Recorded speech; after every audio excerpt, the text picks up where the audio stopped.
نبی کریم صلی اللہ علیہ وآلہ وسلم نے فرمایا کہ ایمان کی 60 سے کچھ اوپر شاخیں ہیں، اور حیا شرم بھی ایمان کی ایک شاخ ہے۔ صحیح بخاری حدیث نمبر 9۔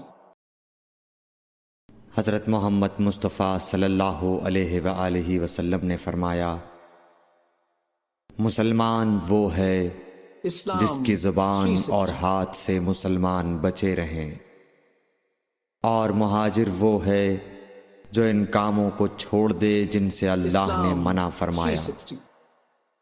صحیح بخاری حدیث نمبر 10۔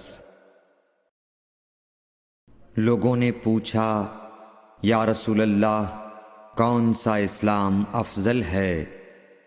تو نبی صلی اللہ علیہ وسلم نے فرمایا، وہ جس کے ماننے والے مسلمانوں کی زبان اور ہاتھ سے سارے مسلمان سلامتی میں رہیں۔